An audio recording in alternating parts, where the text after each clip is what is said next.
Hey guys, Costa here with some BTB gameplay and commentary between Obey and the Regulators. We're playing on ReG-Trog.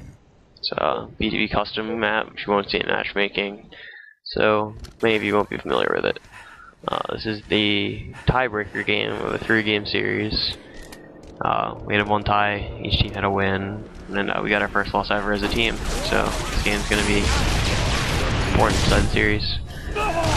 Rocks are located on the inner side of the U shape. The map's a big U, 2 bases, it's symmetrical, and really it's about controlling the map in general and putting team shots in while limiting vehicles from doing much. What you'll notice is that the hogs will almost never push the other team's side. They're going to be controlling the middle of the map, and right now I'm just trying to stay alive, hopefully wait for my team to push up so we can get map control together. ReG is very good at their warthogs. Usually we don't have problems with hogs, but the way they run them, it's a lot harder to kill them than a normal BTB team. Get killed by grenades here. Not having the best start, trying to just again get map control. The key to this, you're gonna get huge swift jumps in points. It's big momentum changes on this map. We're having a rough start because of that hog. Again, right now I'm just trying to stay alive and hopefully push up and get map control. It's really, you can't really control the whole top middle between two balanced teams. It's really a fight on the inside of the U and the outside of the U on the buildings. Right now we're trying to get control of our ramp and using some good jumps and angles just to try to stay alive and put as much damage on people. Especially with the guys coming up off their spawn, they're going to be able to push the inside of you faster than they will the outside of you.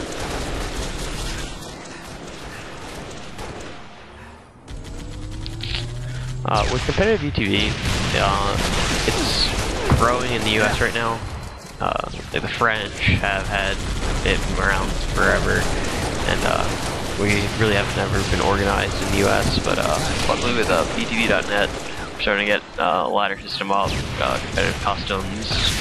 So if you're interested in competitive BTB, and hopefully this gameplay might give you an opportunity to see what it looks like, and if you want to give it a chance, head over to bigteambattle.net. Alright, so we've pretty much established map control, and we're turning the tide of the game right now.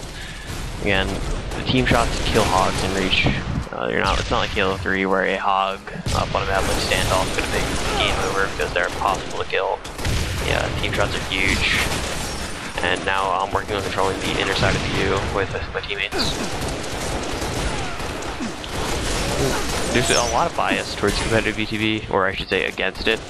A lot of people don't think the player quality is that high, but when you see, a lot of teams have players who are single-digit Onyx every season. I know everyone on Obey has been 1% Onyx. I'm sure ReG has great players as well. One of ReG's players, Killzone, placed, I think, either semi-pro or top 16 maybe in Halo 3, and we have Try, who plays with us, who's currently on Pure on the pro circuit, who routinely places in the top 25.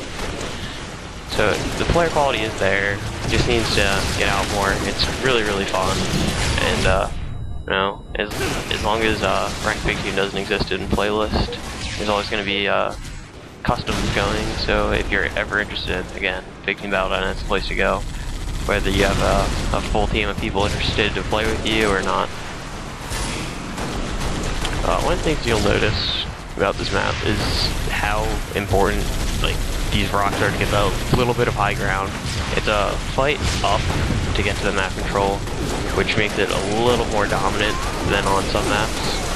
It's you can kind of think of it as like a U-shaped Valhalla. That's kind of how I see it, where it's all about controlling top middle, and the flag pulls are a little hard to come by. I remember in Halo 3 it was just so much about getting a random mongoose cap or throwing the flag in the lift and getting out. Objective doesn't really play well on this map because it's so hard to cap. It's known in pretty much as 0-0, the fun title some of us gave it, because you just can't cap on this map. But Slayer plays extremely well. You can see right here, I'm doing a good job controlling rocks, picking up a trip, and keeping the momentum going. Whenever you have map control, you need to get as many kills as humanly possible, because once the other team gets map control again, they're going to get huge swings of points, and the games are rarely, like, they're rarely very one-sided. Once map control means everything. In our one loss, we didn't have map control in the beginning of the game. We went down by a huge margin, and then we got map control at the end, and ended up making it like a 196 game, even though we were down by 20 kills earlier. Yeah, BTV is all about big point swings. It's going to be very exciting, and power up and control, as you can see right now, is doing a very good job with. You know, Reg's team shot especially, you can't push up like that. Like I could have probably chased to get that kill, but it would just have been an easy death. And map control is much more important than trading for kills. If you're gonna give up map control to get kills, you need to get a significant amount of kills. And you'll see in a little bit I'm gonna make a mistake where I'm going to push on these guys, but I think there's only one or two there. Instead I'm gonna get over-teamed. Yeah, I got triple teamed. So that was my own fault. We lost inner map control, and our team's going to struggle to get it back. The outside of the map, you're not going to see a lot. I don't usually go there. We have therapy block down. It turns into a lot of close quarters gameplay, and I have a stronger, longer range DMR than most people. So I'm going to be trying to stay on the inside, the middle of the map to do as much damage as possible. At the outside, you can see a lot of different playstyles coming into like play here. Where I mean, Obey, we have MLG players, like specific double players, 4v4 players, and they all like play their own unique role. You'll see like doubles players taking care of like close quarters, and we have a Dominator over there pretty much the entire game. And the last time we played ReG, and it's interesting to see how everything comes together when compared to some teams who are just all BTB players and they struggle with some things. The mix of players on Obey keeps things flowing well. Again, you're going to see the power of the Hog here. They're trying to bring back map control with it, and it's going to work out pretty well for them. Again, we had a huge lead. We were up by 15 at one point, but now because map control, we're going to continue to build upon that lead. But it's not expanding as fast as we'd like to do because they took the inside of the map in that early mistake. As you can see, we're still controlling the outside, so we're not giving them complete control of the map like we had earlier. I'm running back to basically run the Hog. We have a little Hog strat that we abuse, but it's really one thing our team needs to work on more is better use of vehicles. It's one thing we get from not playing BTB together enough, but it works out that the vehicles really obviously aren't that hard to use, and we're just going to be trying to do the same thing Reg was doing with controlling this ramp and controlling the middle while still being able to help the inside and the outside like establish map control. One thing I'm trying to do in this Hog is try to avoid taking shots as much as possible. Because the vehicle damage doesn't have its own like the shields don't go up with your shields in Reach, which some of you may or may not know if you're not a BTB player. In Halo 3, your Hog shields would go up with yours, so you could have a flaming Warthog and it would be just fine, as long as you were full shields, but in Reach, flaming Hog gets killed easier. So if you take a lot of damage, it's best to back down. It's kind of like the Warthog, or every vehicle I should say, has its own like shields that pop, like except there's like certain sets. So like, for example, if you shoot the Banshee once with a sniper, its shields pop, and then if you shoot it once with a DMR or anything like that, its shields stay that low, and it'll like lose a wing or go on fire or whatever to represent that like shield pop. And it's the same thing with every vehicle. And some pro driving right here, picking up a wheelman spree. So yeah, you see utility right here, going from a main Slayer position to more of the support driving. You have to be able to do it all to excel with big teams. It's not really one reliant thing. No, this is one of our better maps, so we were very lucky that it was the tiebreaker for the series. We're a strong slaying team. Hopefully this continues to where more forgers are getting involved in competitive BTV and making new maps that are competitively designed. Because some of the maps at this point aren't that great. This is one of the better ones in my opinion, but there's a map, Hogstand, which we titled earlier, where it's just so slow paced.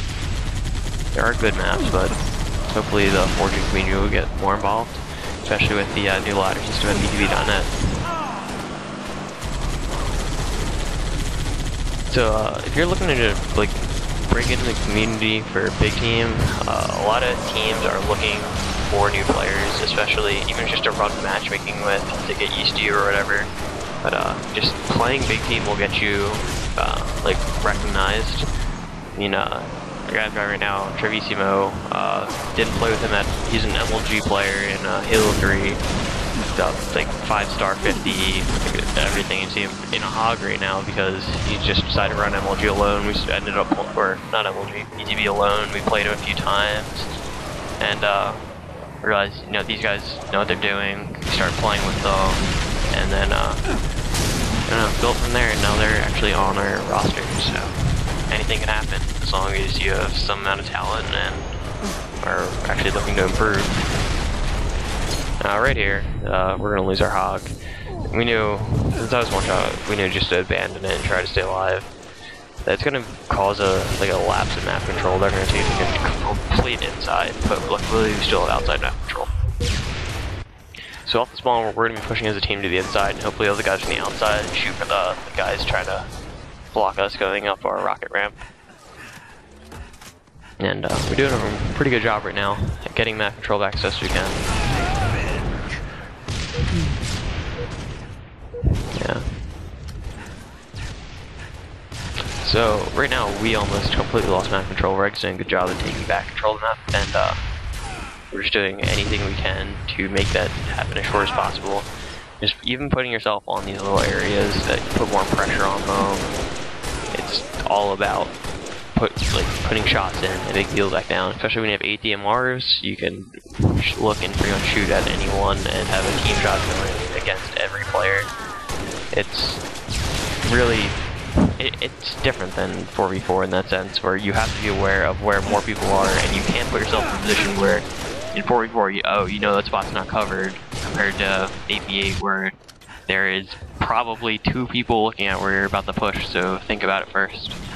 Which can lead to slower paced games, but on the flip side, it leads to faster paced games because you have to be able to push up, otherwise you're going to lose map control and get spawn traps.